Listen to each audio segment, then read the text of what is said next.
Vamos entonces a ir al mensaje del día de hoy, y el mensaje del día de hoy lleva por título Gozosos en todo tiempo. Usted ve ahí, atrás mío, todavía mantenemos la palabra joy, ¿cierto? Que es gozo, va a tener también esta palabra un significado que vamos a estar repitiendo, ¿cierto? Porque estamos basando esta serie en el libro de Filipenses. Entonces, el título del sermón se llama Gozosos en todo tiempo. Vamos a leer capítulo 1, versos 1 al 11. Si está conmigo, entonces vamos a darle lectura a la palabra del Señor en el nombre de nuestro Señor Jesucristo y bajo la bendición del Padre, Hijo y Espíritu Santo. Amén. Dice, y Pablo y Timoteo, siervos de Jesucristo, a todos los santos en Cristo Jesús que están en Filipos, con los obispos y diáconos, gracia y paz a vosotros, de Dios nuestro Padre y del Señor Jesucristo. Doy gracias a mi Dios siempre que me acuerdo de ustedes, siempre en todas mis oraciones rogando con gozo por todos ustedes, por vuestra comunión en el Evangelio desde el primer día hasta ahora, estando persuadido de esto, que el que comenzó en ustedes la buena obra la perfeccionará hasta el día de Jesucristo. Y como me es justo sentir esto de vosotros, por cuanto os tengo en el corazón y en mis prisiones y en la defensa y confirmación del Evangelio, todos ustedes son participantes conmigo de la gracia. Porque Dios me es testigo de cómo les amo a todos ustedes con el entrañable amor de Jesucristo. Y esto pido en oración, que su amor abunde aún más y más en ciencia y en todo conocimiento, para que aprobéis lo mejor, a fin de que sean sinceros e irreprensibles para el día de Cristo. Mire el versículo 11, por favor. Llenos de frutos de justicia, que son por medio de Jesucristo, para gloria y alabanza de Dios. Amén. Tome asiento, por favor.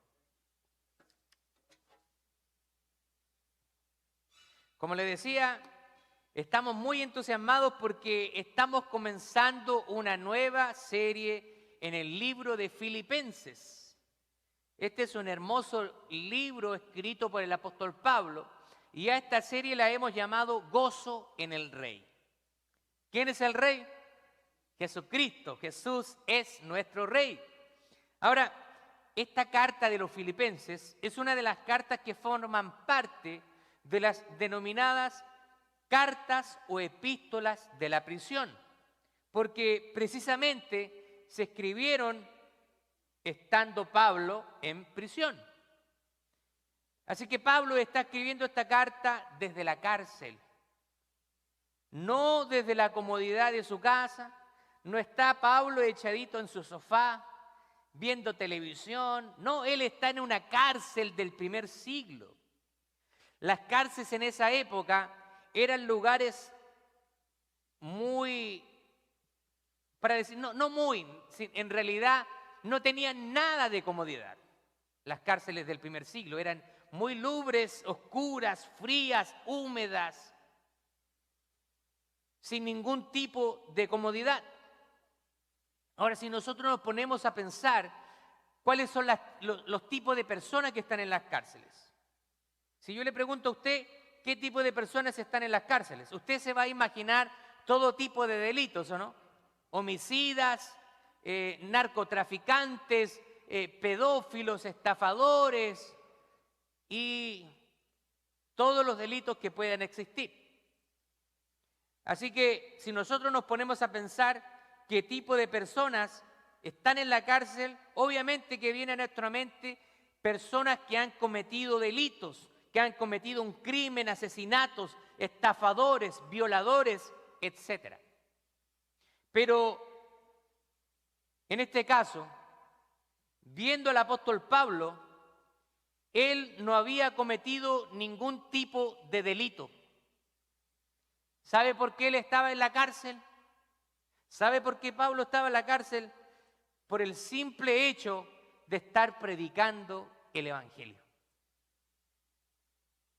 Y el Evangelio estaba prohibido ser predicado durante ese tiempo, y todos los cristianos que estaban predicando el Evangelio estaban recibiendo una brutal persecución. Muchos de ellos fueron brutalmente muertos, torturados y asesinados. Hoy en día las personas están empeñadas en buscar la felicidad. ¿Quién quiere ser feliz? Usted me mira como si yo le estuviera haciendo una pregunta desubicada o fuera de lugar, ¿eh? ¿Quién quiere ser feliz? ¿Todos queremos ser felices o no? ¿Acaso usted no quiere ser feliz? Entonces, ¿por qué me mira así como, qué está preguntando, pastor? Todos queremos ser felices, es algo natural. Queremos experimentar gozo, queremos experimentar la felicidad. Así que toda la gente anda buscando la felicidad. Tenemos cientos de libros de autoayuda. Hay libros de muchos autores que te dan la clave para ser feliz, para alcanzar el éxito. También tenemos oradores motivacionales, oradores que llevan el mismo discurso cada semana a diferentes lugares y son un éxito. Los pastores tenemos que estar buscando un sermón diferente cada semana. Y nuestro mensaje tiene muchos motivos. Por supuesto que queremos motivar, pero también el mensaje tiene que corregir. El mensaje tiene que guiar a la persona, sacarla del error. Y muchas veces las personas, cuando nosotros hacemos este tipo de cosas, las personas no les gusta. Porque quieren escuchar solamente palabras que los motiven, palabras que sean de su agrado. Así que realmente tenemos que reconocer que nosotros somos incapaces de controlar las circunstancias. Cada vez que las personas buscan la felicidad y no la encuentran, se desilusionan. Ahora sí, he tenido varios novios, pero este es el príncipe azul. Yo con este me voy a casar, con este voy a ser feliz toda la vida. Este es mi príncipe azul y estoy tan enamorada. Y cuando se casa, se da cuenta que el príncipe azul comienza a tener una tonalidad verdosa como el ogro de Shrek. Ya no era el príncipe azul. Y entonces la mujer se siente engañada y dice, ¿qué te pasó? Te cambiaron. Tú no eres el hombre con que me casé. Y a veces a nosotros nos pasa lo mismo, a los hombres. ¿Cierto? Porque muchas veces durante la época de noviazgo ocultamos nuestros defectos, ocultamos las cosas malas de nuestro carácter y en algún momento esas cosas se dan a conocer. Por lo tanto, nosotros podemos experimentar felicidad, pero también reconociendo que hay circunstancias que nosotros no podemos cambiar. Muchas personas vienen a la iglesia tratando de solucionar todos sus problemas y cuando eso no ocurre, se desilusionan. Porque les han sembrado un cuento de que si tú vienes a la iglesia, tu vida va a ser color de rosa, no vas a tener ningún tipo de problemas, cuando eso está totalmente apartado de la realidad. La gente que venimos a la iglesia somos igual que cualquier otro mortal. Tenemos dificultades, también nos enfermamos, también vamos a pasar problemas financieros si somos malos administradores. También nos vamos a pelear con nuestra esposa si no cuidamos nuestro carácter. Somos personas comunes y corrientes, pero con la diferencia de que estamos acercándonos a Cristo para experimentar un gozo verdadero que solamente se puede experimentar en Cristo Jesús.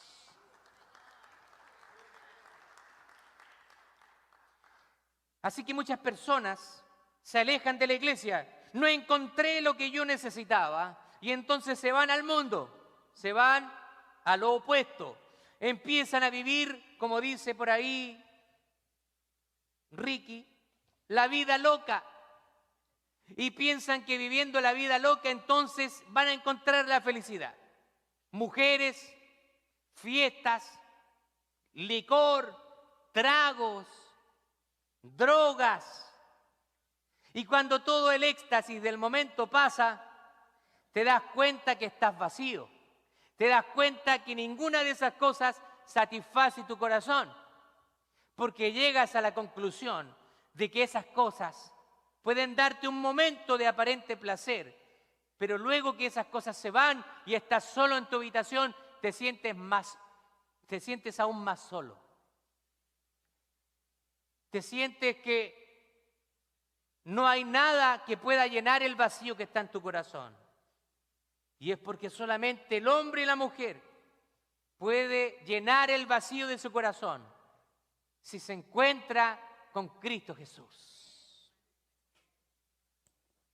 Así que nosotros tenemos que llegar a la conclusión a la cual llegó el escritor de Eclesiastés. Eclesiastés capítulo 1, verso 2 dice: vanidad de vanidades, todo es vanidad. El escritor de Eclesiastés se le atribuye a Salomón. Salomón, hijo de David, uno de los más grandes reyes también de Israel, que alcanzó poderío y riquezas, pero que también se desvió de su camino. Salomón llegó a tener más de 1000 mujeres, o cerca de 1000 mujeres, riquezas, poder. Él también tenía sabiduría. Reyes de otras naciones venían a buscar la sabiduría que Dios le había dado a Salomón. Pero cuando él escribe el libro de Eclesiastés, se da cuenta de donde él había puesto su confianza, todas esas cosas eran efímeras, todas esas cosas pasaban. Que solamente el gozo y la paz verdadera la podemos encontrar solamente en Cristo Jesús. Si bien la felicidad es aquel sentimiento de alegría fugaz, porque a veces es fugaz, a veces tenemos momentos de felicidad. Cuando te llega el celular nuevo que mandaste a comprar y lo abres, ¡ah! Celular nuevo, iPhone 15, ¡ah! Y todo feliz ahí, sacándote fotos, subiendo a las redes sociales, ¿cierto? Alardeando de tu teléfono. Y al año ya quedaste obsoleto. Salió el iPhone 16, el iPhone 15 ya se quedó obsoleto. ¿Te das cuenta que la felicidad es algo fugaz? Ahora, es algo que muchas veces la felicidad se escabulle de nosotros.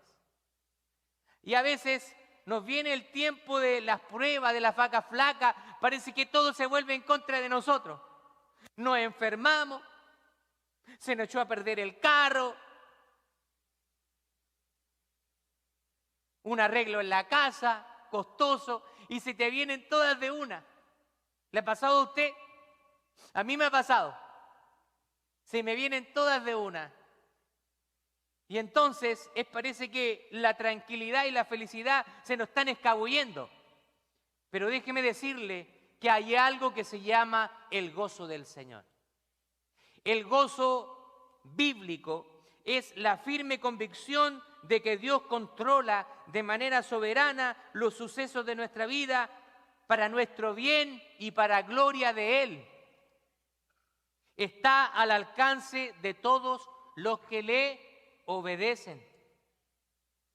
Así que si tú estás viviendo en desobediencia, no esperes experimentar la paz de Dios en tu vida. Así que Dios aquí nos ordena regocijarnos en Él. De hecho, un versículo clave, vamos a verlo un poquito más adelante, se encuentra en el mismo libro de Filipenses, cuando Pablo dice: regocíjense en el Señor. Y nuevamente les digo, regocíjense. Tengan su contentamiento en Él. Así que el Señor nos manda a regocijarnos en Él, independiente de las circunstancias. Podemos regocijarnos en el Señor en medio de la enfermedad, en medio del problema, estar felices sabiendo de que eso todo está en un segundo plano y que si nosotros tenemos a Cristo con nosotros, entonces podemos experimentar gozo y paz en nuestra vida. Así que el gozo de parte de Dios es el tema central de esta carta a los filipenses. Y tenemos que ver que Pablo no se encuentra en las mejores circunstancias o en circunstancias, como nosotros diríamos, circunstancias ideales. Está en la cárcel. Usted me va a decir, ¿y cómo alguien puede experimentar gozo estando en la cárcel? Pero él estaba por motivos justificados en la cárcel. Él estaba en la cárcel por predicar de Cristo. Él sabía que estaba haciendo lo correcto. Y aunque estaba en una cárcel oscura, húmeda, él estaba gozoso porque estaba ahí producto de su obediencia al Señor. A ver, quiero un poquito relatar la conversión de Pablo en el libro de Hechos, capítulo 9. Y vemos que Dios le habla al profeta Ananías acerca de lo que Pablo iba a vivir. Imagínense lo que va a suceder con Pablo, que poco alentador. Y el Señor le dijo a Ananías, ve porque instrumento escogido me es este, refiriéndose a Pablo, para llevar mi nombre en presencia de los gentiles y de reyes y de los hijos de Israel, porque yo le mostraré cuánto le es necesario, ¿qué cosa? Padecer por mi nombre. El profeta está recibiendo estas palabras de Dios para Pablo y el Señor le está diciendo a Ananías, yo le voy a mostrar a Pablo que le es necesario sufrir por mi nombre. Imagínense si Pablo hubiera escuchado esas palabras. ¡Qué manera de alentarlo! Antes de que Dios usara a Pablo, ya le estaba advirtiendo de que iba a padecer, iban a pasar muchas dificultades. El llamado de Dios no te exime de las dificultades. Sin embargo, a pesar de las dificultades, nosotros podemos tener nuestra confianza en Él. Tener una misión clara de que hemos sido llamados para servir a Dios a pesar de cualquier circunstancia que tú puedas experimentar. Y que nuestra esperanza y nuestra satisfacción se encuentran solamente en Cristo y no en las circunstancias. Ahora, nuestro verso clave para esta serie va a ser Filipenses capítulo 4, verso 4, que dice así, regocíjense en el Señor siempre, y otra vez les digo, regocíjense. Nos está diciendo, gócense, experimenten el gozo del Señor. Esto nos motiva a estar siempre alegres en el Señor, independiente de cualquier circunstancia que estemos enfrentando. Ahora, Pablo está muy cercano a la iglesia aquí en Filipos y él les tiene un afecto especial a estas personas. Por eso, nosotros podemos dividir esta porción en 3 bloques que tienen relación con esa cercanía. Pablo era tan cercano a la iglesia en Filipo que primero dice, los tengo en mi mente. Pablo en la cárcel estaba pensando, ¿y cómo estarán mis hermanos en Filipos? Que me acuerdo de todos los momentos bellos que pasamos con ellos, pero también de los difíciles. Así que Pablo los tenía en su mente. Segundo, Pablo también los tenía en el corazón. No solamente se acordaba de ellos, sino que los tenía en el corazón. Significa que les amaba. Tercero, también Pablo no se quedaba ahí con recordarlos y con amarlos, sino que también los tenía en sus oraciones. Así que Pablo dice que oraba por ellos. Imagínense, Pablo estando en la cárcel, hacía oración por aquellos que no estaban en la cárcel, aquellos que estaban libres, pero probablemente encadenados espiritualmente. Así que la libertad verdadera no es no estar en una cárcel, sino que la libertad verdadera es ser libre en Cristo Jesús.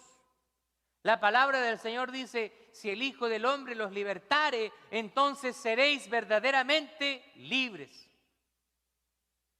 Lo que Pablo hace a través de estos primeros versículos está tratando de describir la relación de los cristianos con Cristo.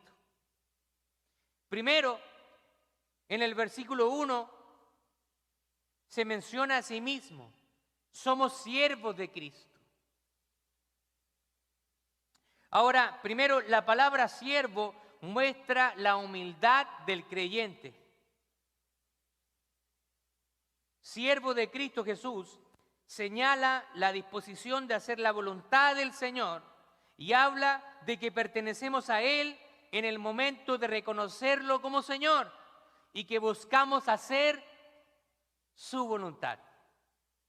Muchas personas dicen tener una relación con Cristo, pero realmente Cristo no está gobernando sus vidas.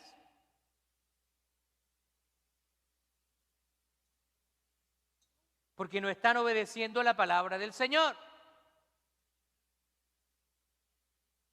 A veces hay hermanos que no veo en semanas. Y a veces les escribo, hermano, ¿cómo está? Le hemos extrañado, estoy preocupado. ¿Qué pasa? Que no lo vemos. Está todo bien, pastor. ¿Cómo va a estar todo bien si han faltado 3 semanas a la iglesia y me dice que está todo bien? No puedes estar bien si no estás obedeciendo la palabra del Señor. De congregarte, Hebreos capítulo 10, verso 25. Dice, no dejando de congregarse como algunos tienen por costumbre. No estás obedeciendo a la palabra de Dios y me dice, todo está todo bien, pastor. Como dijo el pirata Roberts, somos hombres de acción. Las mentiras no van con nosotros. Somos hombres grandes, personas grandes. No nos excusemos. Enfrentemos la verdad y la cruda realidad. El mismo Pablo, escribiendo a la iglesia en Galacia, escribe lo siguiente. Con Cristo estoy juntamente crucificado y ya no vivo yo, mas vive Cristo en mí, y lo que ahora vivo en la carne, lo vivo en la fe del Hijo de Dios, el cual me amó y se entregó a sí mismo por mí. ¿Te das cuenta de lo que está escribiendo Pablo? Ya no vivo yo, ahora vive Cristo en mí. Y la vida que vivo en la carne, lo vivo en la fe del Hijo de Dios, el cual se entregó a sí mismo por mí. Así que ahora, dicho en palabras simples, ahora los deseos de Marcelo ya no pueden estar por sobre los deseos de su Señor. Ahora reemplace la palabra Marcelo por su nombre. Sus deseos no pueden estar por sobre los deseos de su Señor, porque recuerde que ahora usted se ha convertido en un siervo de Dios por amor. Yo quiero hacerle algunas preguntas. Usted sabe que yo me pongo preguntón a veces, pero a veces eso tiene la intención de hacerlo pensar un poquito. Así que primero quiero preguntarle, ¿para quién está viviendo usted?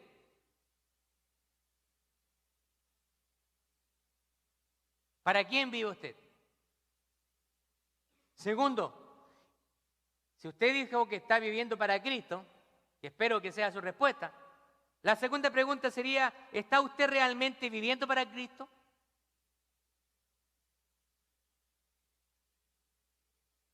Y si usted me responde que sí, quiero llevarlo a la tercera pregunta. ¿Es el Señor realmente una prioridad en su vida? Quiere decir que usted pone a Dios en primer lugar en cada área de su vida. Eso se lo dejo para que usted piense, para que medite. Segundo, somos siervos de Cristo, pero segundo, tenemos que identificarnos como siervos y al identificarnos como siervos indica el señorío de Cristo sobre nuestras vidas. ¿Qué significa el señorío de Cristo? Hay una palabra griega que es la palabra doulos. que se traduce como siervo, pero también esa palabra muchas veces se traduce del griego como esclavo. Y es como se resalta. Esa palabra tiene la siguiente connotación. Primero, ser posesión absoluta de Cristo Jesús. Si usted es un siervo, usted es posesión absoluta de Cristo Jesús. Cuando yo prometí en el altar con mi esposa, ¿cierto?, serle fiel hasta la muerte y no mirar a ninguna otra mujer, sino solamente a ella, por supuesto que primero yo le pertenezco al Señor y segundo a mi esposa. Amén. Segundo, resalta el deber de obediencia absoluta a Cristo Jesús. Cristo es el dueño, soberano y Señor de cada cristiano. Lamentablemente, muchas veces nuestra rebeldía nos hace querer quebrantar, querer doblegar la voluntad de Dios. Pero tarde o temprano eso tiene consecuencias. Si no, pregúntele a nuestro hermano Jonás, que el Señor le dijo, tú vas a ir para Nínive. Y Jonás dijo, yo no voy a ir para Nínive. No, ¿cómo voy a ir a predicarle a los de Nínive si esos son unos paganos? Porque en el fondo, Jonás sabía de que Dios era un Dios misericordioso y los quería perdonar. En otras palabras, Jonás no quería que esas personas recibieran el perdón, quería que cayera fuego. ¡Fuego! Pero la desobediencia trae consecuencias. El barco de Jonás naufragó y cayó en el estómago de un gran pez. Finalmente se arrepiente, clama al Señor y ese pez, por casualidad, lo vomita justo en las costas de Nínive. Sí, el Señor también le encanta el buen humor. ¿Se da cuenta que la desobediencia nunca trae cosas buenas? Así que un cristiano tiene que ser obediente, sin reparos. Tenemos que aprenderlo, sí, tenemos que aprenderlo. Porque muchas veces no vamos a querer hacer la voluntad de Dios, vamos a querer hacer nuestra voluntad. Anda y hace esto, y nosotros, pero Señor, ¿cómo? Anda, pídele perdón al hermano que ofendiste. No. Anda y ora por esta persona. O a veces cuando el Señor te toca tu corazón y te dice, mira, dale una ofrenda a esa persona. Cuando tienes que ofrendarle a alguna persona, porque el Señor quiere suplir una necesidad y tú dices, no, Señor, por favor, no. Pídeme cualquier cosa, pero menos mi billetera. El Señor quiere toda área de tu vida. No nos aferremos a nada, seamos obedientes al Señor. Segundo, somos santos en Cristo. Y ahora algunas personas van a decir, pero yo soy cristiano, pero yo no soy santo. Porque nosotros tenemos la idea de una persona santa, una persona con una aureola aquí, le pone las manos así, y que llega aquí al templo, Dios te bendiga, hermano.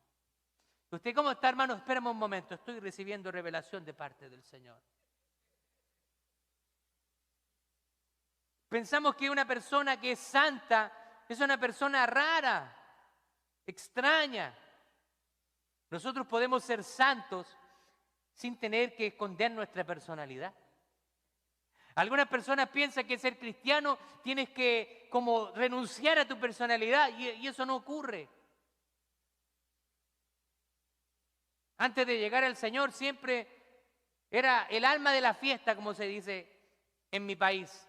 En mi familia siempre alegraba las fiestas familiares, hacía imitaciones y ahora que estoy en Cristo me voy a poner aburrido. No tiene por qué ser así. Esa misma alegría ahora la uso en beneficio, ¿cierto?, de la iglesia, en beneficio de mis amistades o qué sé yo. Somos santos por nuestra estrecha relación con Cristo. No estamos muertos, pero ahora estamos vivos en Cristo. Ahora, ¿qué significa ser santos?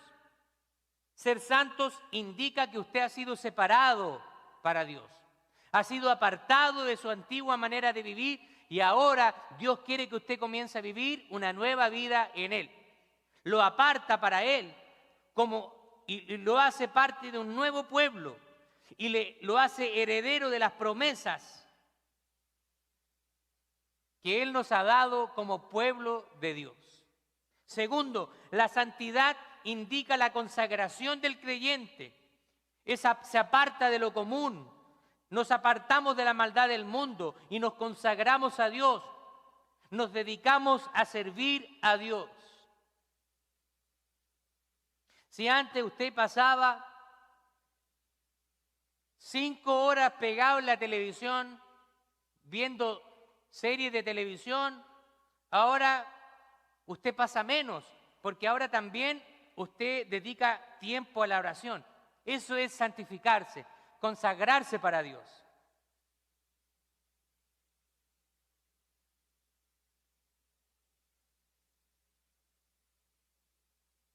Primera de Pedro, capítulo 2, verso 9, dice esto: mas ustedes son linaje escogido, real sacerdocio, nación santa, pueblo adquirido por Dios, para que anuncien las virtudes de aquel que los llamó de las tinieblas a la luz admirable. Así que el Señor nos está diciendo que ahora nosotros somos nación santa, pueblo santo, ¿cierto? Pueblo adquirido por Dios. Y que Él nos sacó de las tinieblas, o sea, de nuestra maldad, y nos trae a la luz de Cristo. Pero ahora, como somos nación santa, Él quiere que nosotros, como pueblo de Dios, podamos reflejar a todo el mundo la luz de Cristo. Por lo tanto, un cristiano es llamado a apartarse de la vida que vivía y tener una nueva vida en Cristo, una vida de testimonio, una vida ejemplar para los demás. ¿Ha escuchado personas que dicen, a mí no me interesa lo que la gente piense de mí? ¿Ha escuchado eso? Mentira. Tu testimonio es valioso porque tú eres un embajador de Cristo, un representante de Cristo aquí en la tierra. Por lo tanto, debemos representar bien a nuestro Señor. Cuando los embajadores están en países extranjeros, ellos velan por el honor, por las relaciones diplomáticas con el país que están ahí. Por ejemplo, acá en la ciudad de Nueva York está el consulado de Chile y está el cónsul de Chile y él mantiene las relaciones diplomáticas con Estados Unidos. Nosotros también somos llamados a ser embajadores de Cristo afuera y mostrar el ejemplo de que hemos sido transformados a través de Cristo.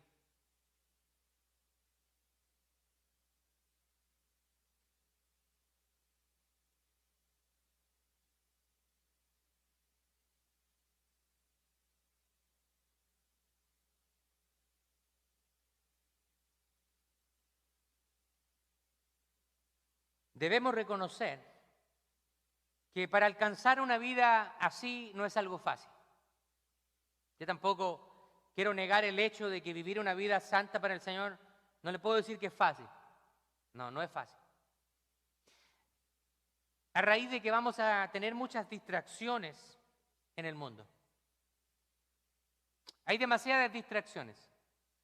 Sobre todo hoy en día, donde la tecnología está llegando a niveles insospechados. Hay un acceso a la tecnología como nunca antes. Hoy en día hasta los niños tienen teléfono. En mi época, los que tenían dinero tenían teléfono. Y mi primer teléfono lo vine a tener como a los 18 o 20 años. Antes era imposible. La tecnología está avanzando. Hay muchas distracciones, pero el Señor quiere que nosotros nos enfoquemos en las cosas importantes. Gracias.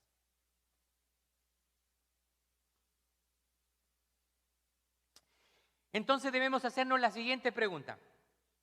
¿Cómo podemos vivir la vida que Cristo quiere para nosotros? ¿Cómo podemos vivir la vida como Cristo quiere? Hay algunas cosas claves que yo quiero compartirte en esta tarde. Primero, reconocer que la transformación no la producimos nosotros. No. Yo desde ahora voy a cambiar.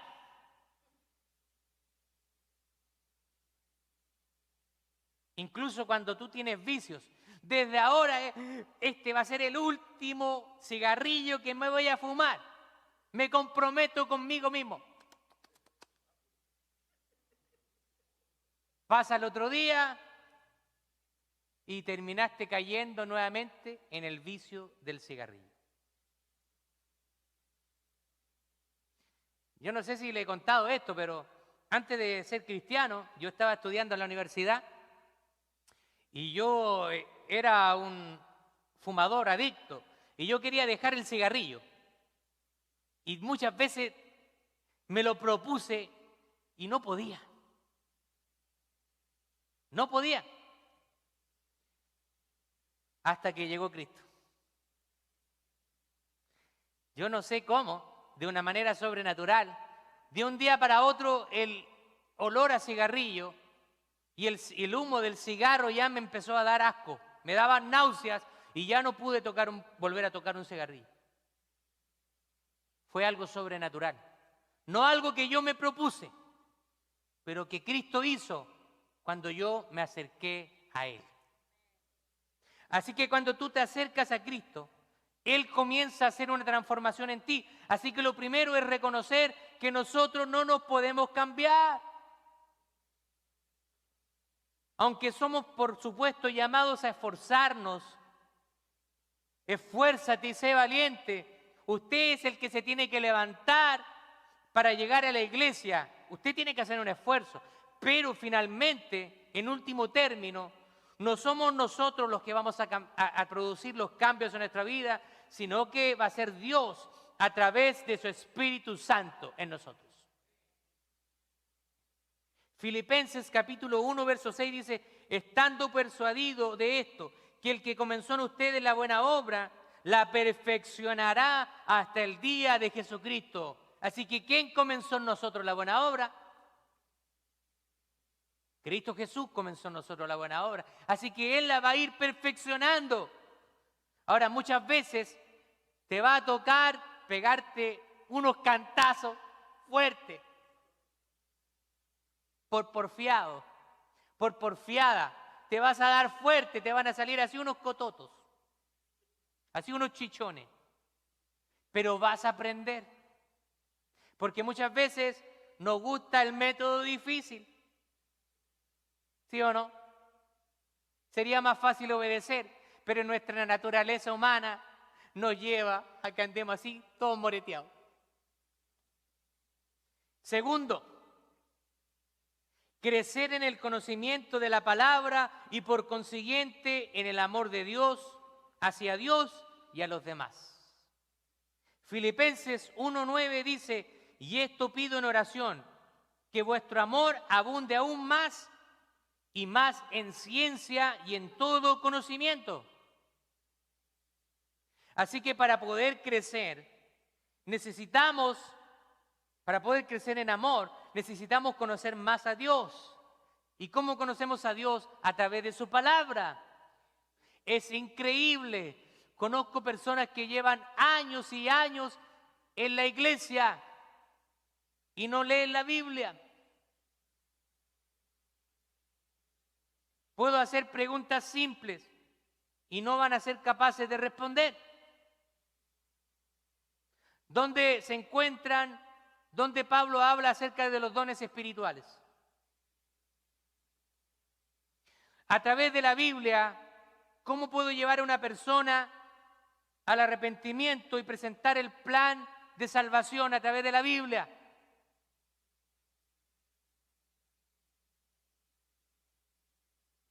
¿Cuáles son los profetas que hablan y profetizan acerca de Cristo? Etcétera. Gente que lleva años y no crece en el conocimiento bíblico. Por eso que muchas veces usted se va a encontrar con personas que llevan años y se han mantenido vivas producto de la emoción. Para ellos, venir a la iglesia es venir cada domingo y tener una experiencia. Pero cuando tú sales, ese momento de experiencia, que no digo que sea malo, cuando experimentamos la presencia de Dios en nuestra vida, le alabamos, ¿cierto? Bendecimos su nombre y a veces caen lágrimas de nuestros ojos, sentimos tan rico, pero eso no te va a dar madurez, no te va a echar raíces. Solamente vas a echar raíces a través de estudiar la palabra de Dios.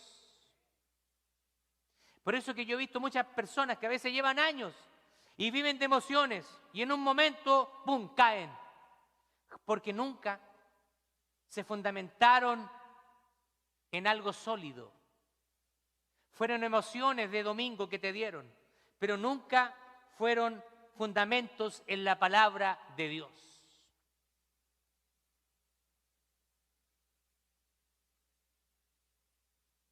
Solo a través del conocimiento de la palabra de Dios es que maduramos en nuestra relación con el Señor. Y jamás dejamos de aprender. Yo he leído varias veces la Biblia, pero también se me olvida. A veces no recuerdo los versículos. Y no he dejado de aprender. A veces voy a un pasaje y veo algo nuevo. Lo he leído como 20 veces, pero voy al pasaje y encuentro una verdad nueva. Nunca dejamos de aprender. Tercero, perseverancia y determinación para mantenernos irreprensibles para el día de Cristo.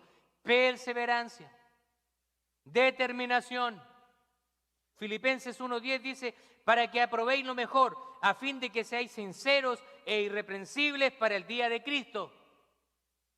¿Qué significa irreprensible?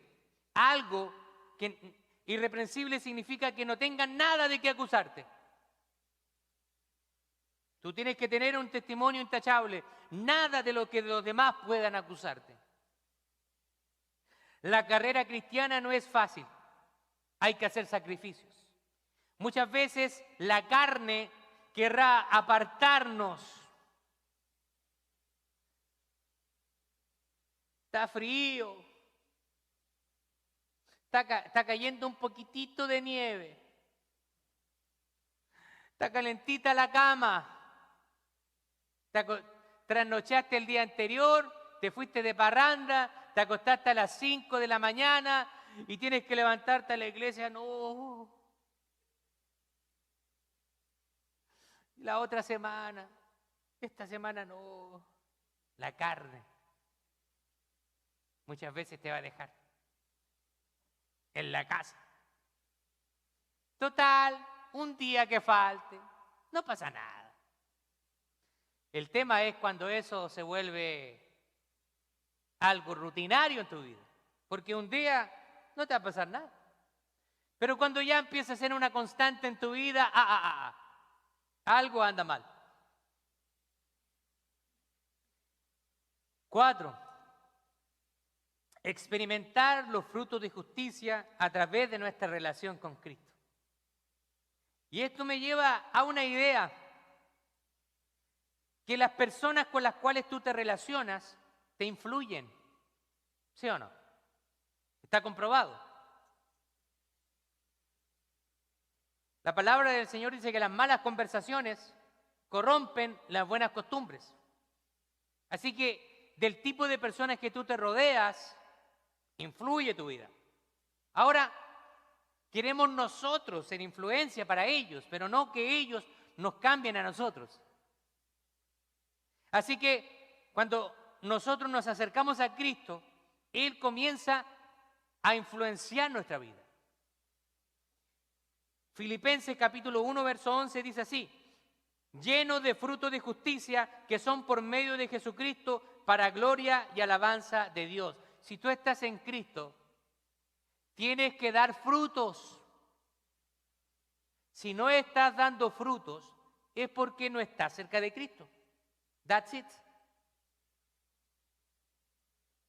No le demos más vuelta. Es tan sencillo como eso. Si tú no estás dando fruto, tu relación con Cristo no está cercana.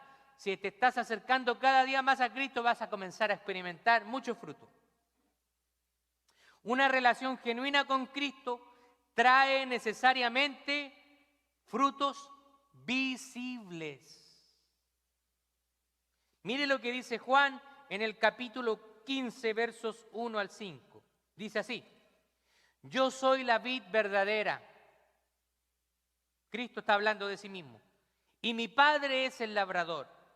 Todo pámpano que en mí no lleva fruto, lo quitará. Y todo aquel que lleva fruto, lo limpiará para que lleve más. Ya que vosotros estáis limpios por la palabra que les he hablado, permanezcan en mí y yo en ustedes.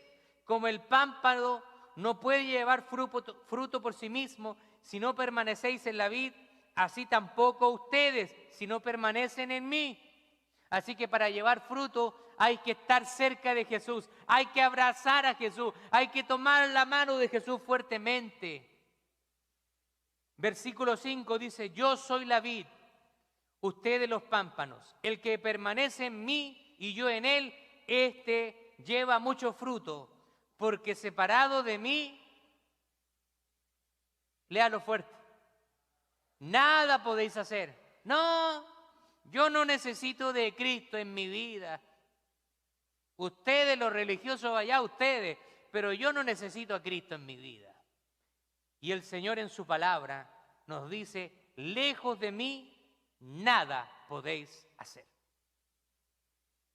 El hombre y la mujer solamente va a encontrar el propósito en su vida si se acerca a Cristo. Nada más.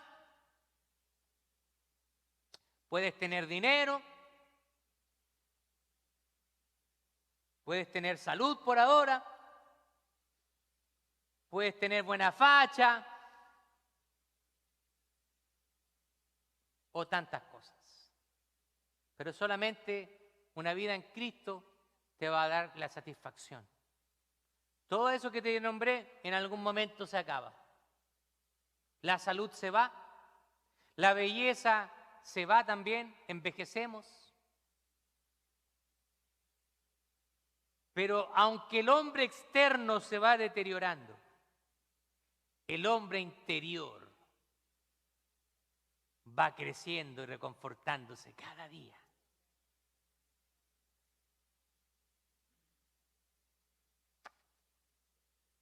Así que los que somos casados, amemos a nuestra mujer de nuestra juventud. Amén. Así como también ellas nos aman a nosotros. Aunque estemos un poquito más cachetoncitos, más gorditos, pero tenemos que amarnos, porque es la esencia lo que va por dentro. Amén. No están muy convencidos. Vamos a la conclusión. Ya me extendí demasiado. Conclusión y aplicación para nuestra vida. Primero, cuando tú te conviertes en cristiano, debes asumir una relación con Cristo y una relación de siervo y vivir en santidad, dedicado solo a hacer su voluntad y no a buscar los deseos personales y egoístas.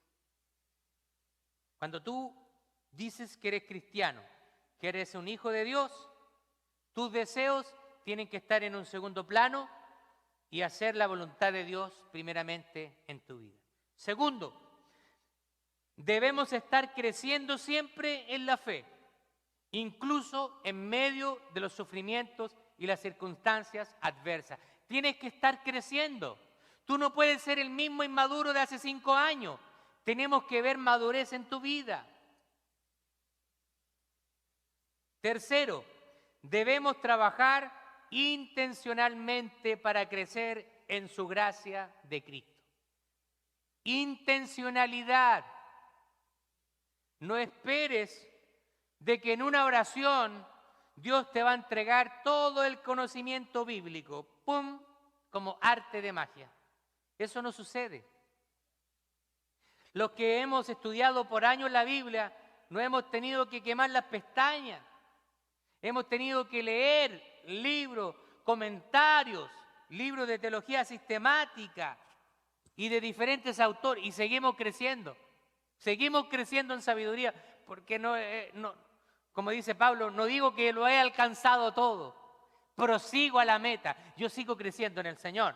Por eso que este semestre volví a matricularme en mi segundo semestre en una maestría en artes en el Seminario Teológico de Puerto Rico, parte de Alliance University.